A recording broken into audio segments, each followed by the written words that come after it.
देश के अलग-अलग हिस्सों में रोज़ाना तमाम घटनाएँ घटती रहती हैं।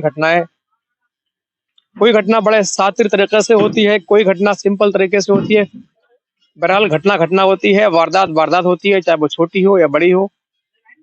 सिंपल तरीके से की गई हो या शातिर तरीके से की गई हो, वारदात वारदात होती है, जुर्म जुर्म होता है और दोनों ही निहायत गलत होते हैं।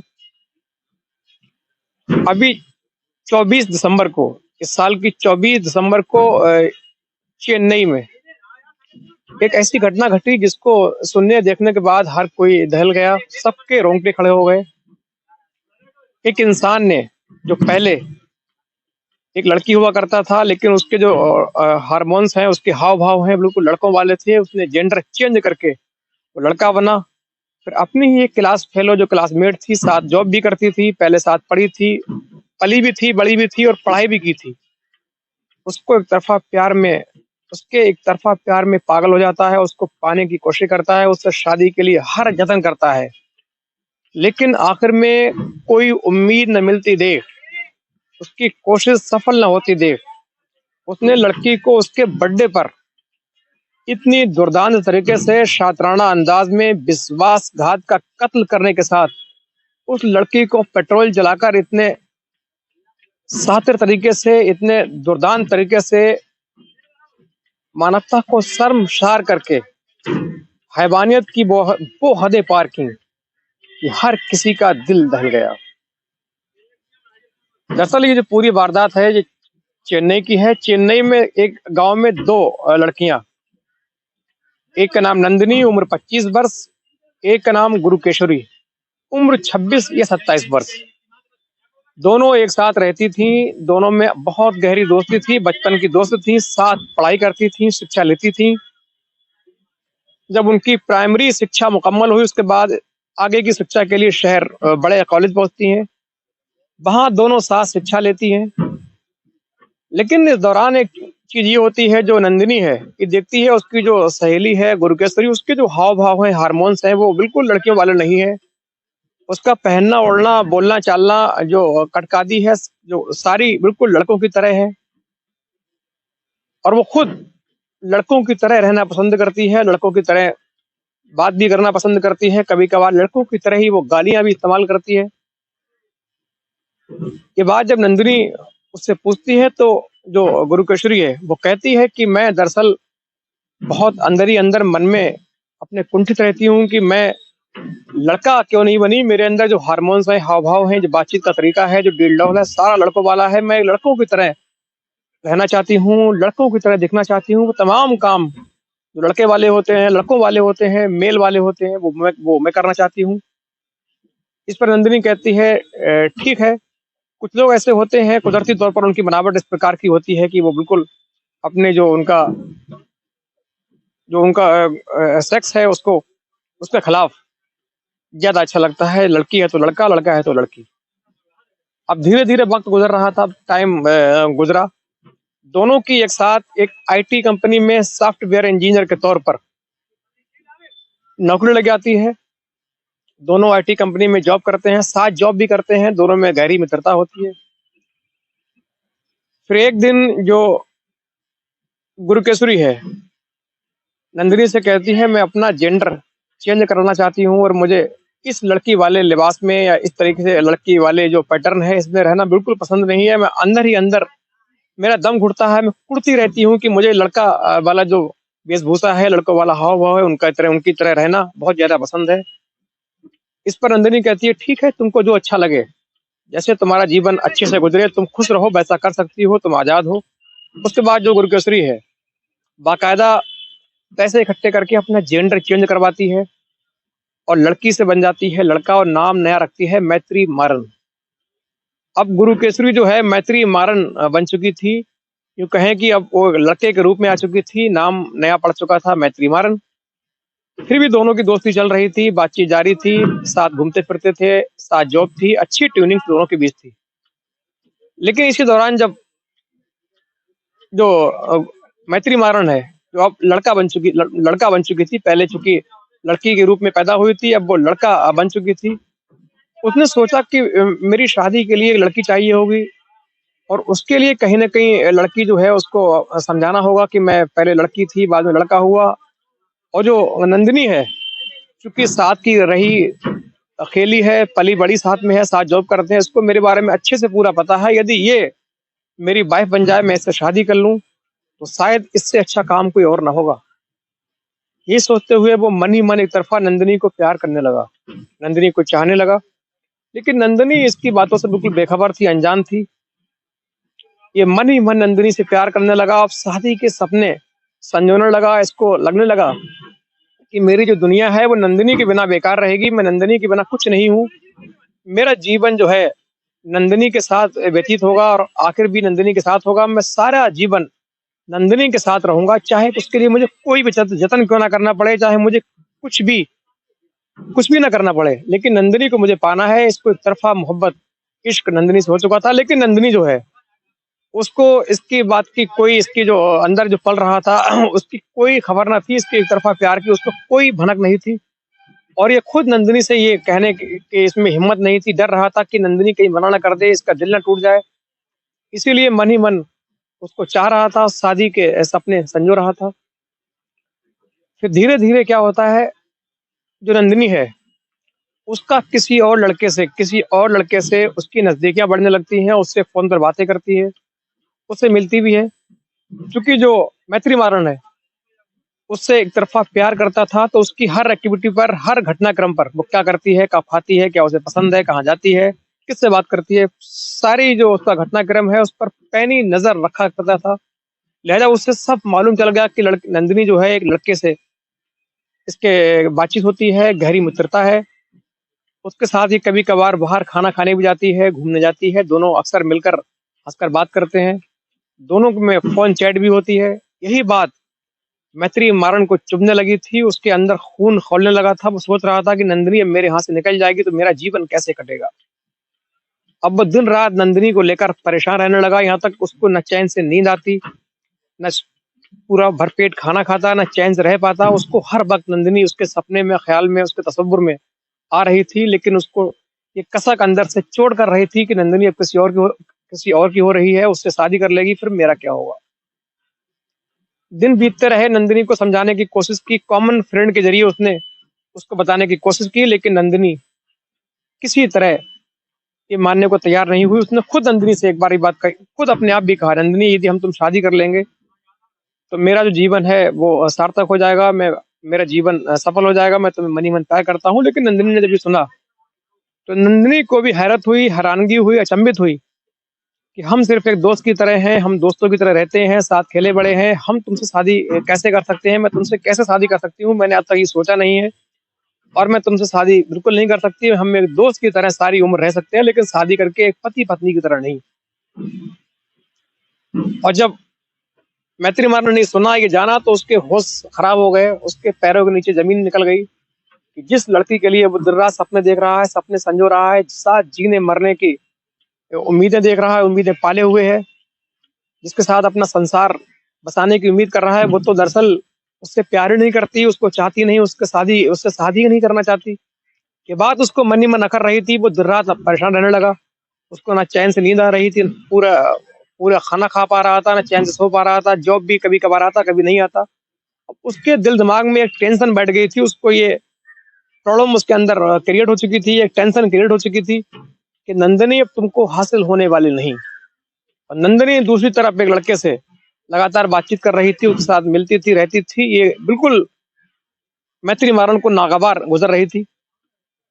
इसीलिए फिर उसने थक हार कर एक ऐसा खौफनाक प्लान बनाया, ऐसी चाल चली, एक विश्वासघात का ऐसा कत्ल किया, विश्वास का ऐसा कत्ल किया, ऐसा विश्वासघात किया कि जिसने सुना उसके रोंगटे खड़े हो गए। दरअसल इसी 24 दिसंबर को नंदिनी का जन्मदिन आने वाला था, बर्थडे आने वाला था। पिछले 23 दिसंबर को मैत्री मारन जो होता है, वो नंदिनी को फ़ोन करता है कि चलिए कोई बात नहीं, यदि तुम्हारा हमसे जीवन साथी चुनने का मन नहीं है, तुम्हारा कहीं और शादी का मन है, कोई बात नहीं, लेकिन हम अच्छे दोस्त तो रह सकते हैं जो पहले से हैं। कल तुम्हारा बर्थडे है, मैं चाहता हूँ तुम मेरे पास आओ, मैं तुम्हें बर्थडे विश करूँ और मैं तुमको अपने जीवन का सबसे कीमती और ख़ास तोहफ़ा कल देना चाहता हूँ, क्योंकि तुम मेरी दोस्त हो, साथ रही हो, पली-बड़ी हो। अब जो नंदिनी है वो सोचती है, उसके वो कोई हर चाल अनजान होती है, बेखबर होती है। उधर जो मैत्री मारन है, वो पूरा प्लान तैयार कर चुका था, किस तरह से नंदिनी को मारना है, खत्म करना है, कितना उसको तड़पाना है, कितना दुर्दांत तरीके से अपराध को अंजाम देना है। लेकिन नंदिनी इन सब तमाम बातों से बेखबर थी। वो भोली मासूम लड़की सीधे सुबह तय वक्त के मुताबिक 8 बजे के आसपास मैत्री मारन की ओर जाती है। मैत्री मारन अपनी कार में बिठाकर उसको बोलता है, चलिए पहले आज आपका बर्थडे है तो पहले कुछ गरीबों को दान कर दूं। सीधे किसी खास इलाके में जाता है, वहां गरीब बच्चों को कुछ टॉफियां देता है, किसी को कपड़े देता है, कॉपी किताब बांटता है। उसके बाद वापस आता है, फिर दोपहर को दोनों एक साथ लंच करते हैं। दोनों वहां खाना खाने के बाद आइसक्रीम भी खाते हैं। अब नंदिनी कहती है, मेरा खास गिफ्ट जो आपने देने का वादा किया था वो तो दीजिए। इस पर मैत्री मारन कहता है, अभी नहीं, वो सबसे आखिर में दूंगा, चूंकि वो सरप्राइज जो आपका रखा हुआ है वो बहुत खास है और शाम को खाना खाने से पहले आपको दे दूंगा। आप फिक्र न करें, आज आपका बर्थडे है, पहले जी भरकर आपका बर्थडे सेलिब्रेट करने दीजिए, लोगों को जो खुशियां है मनाने दीजिए। इस पर नंदिनी भी खुश होती है कि चलो बचपन का दोस्त है, आज मेरे लिए इतना कर रहा है तो कोई बात नहीं, कोई खास अचंभे वाली बात है नहीं, हैरत वाली बात है नहीं। बचपन का साथ पला बड़ा है, साथ शिक्षा ली है, साथ जॉब कर रहा है, तो शक वाली बात तो यहाँ कुछ पैदा ही नहीं होती। लिहाजा नंदिनी भी अपनी आने वाली जो एक अनहोनी है, दुर्दांत अपराध घटना है, उसके जीवन का ये आखिरी दिन था।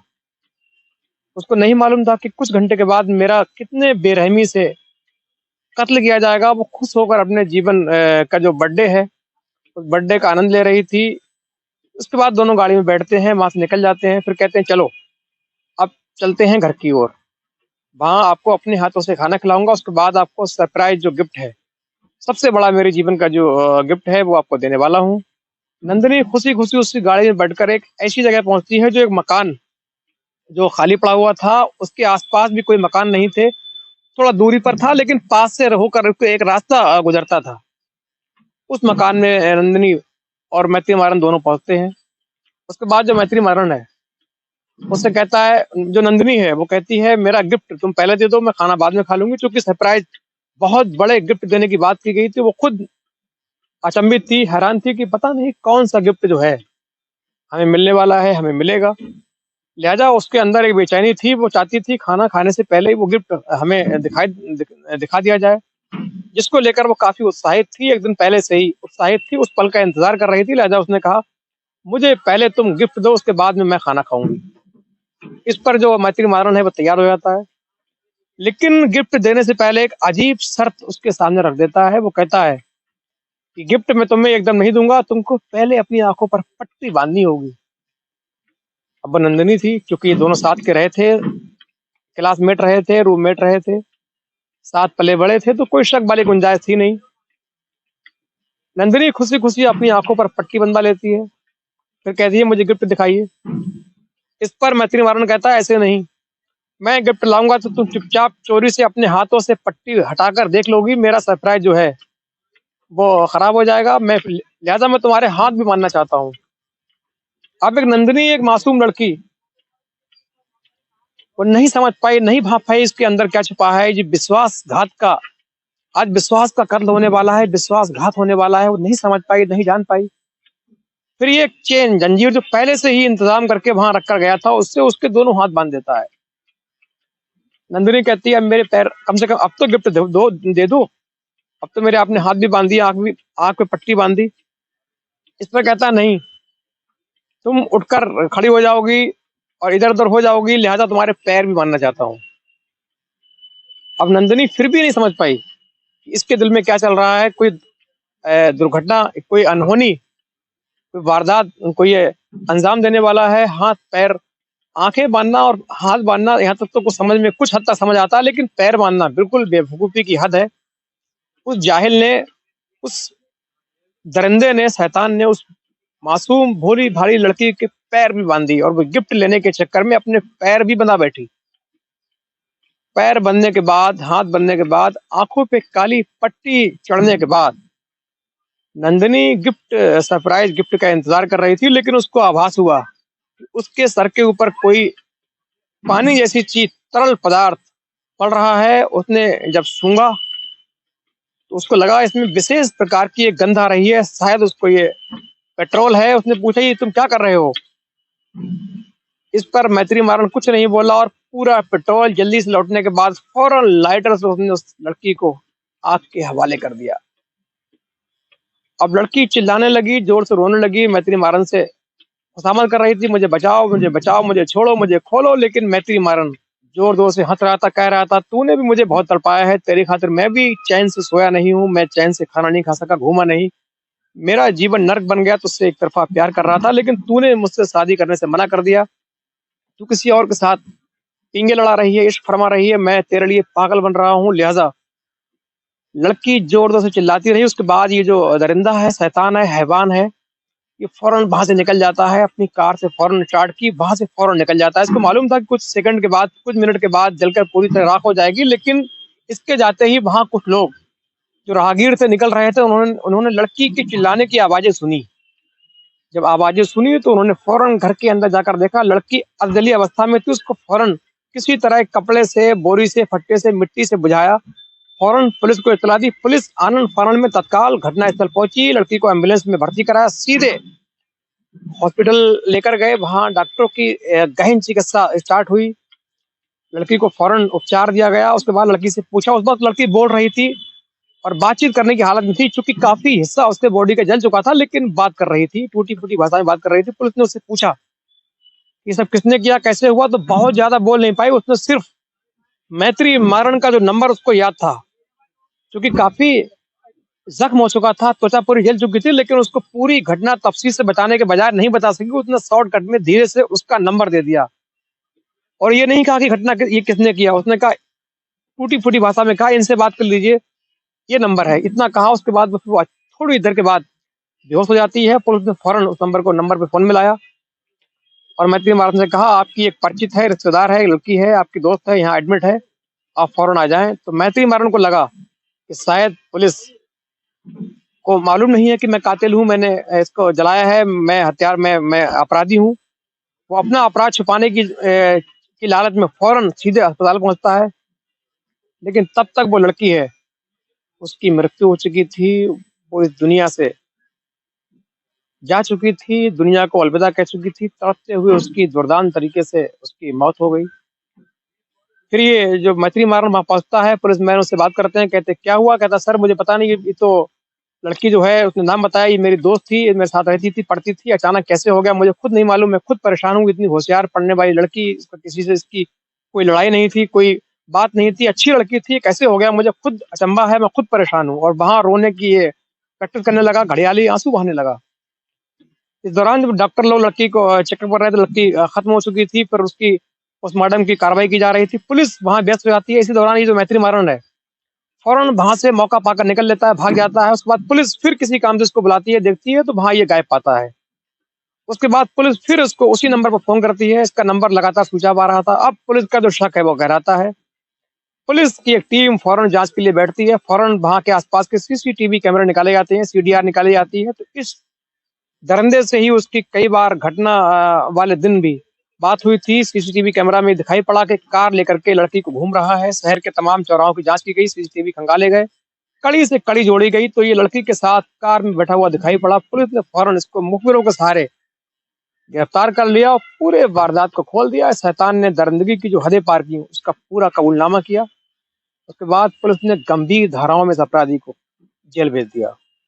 और दोस्तों, ऐसी कहानी सुनाने का सिर्फ मतलब ये है कि हर पल आप होशियार रहें, सचेत रहें, सावधान रहें, जिससे आपका समाज और आप खुद, आपके बच्चे, आपका परिवार, आपका परिवेश सुरक्षित रहे, सतर्क रहे। यही हमारी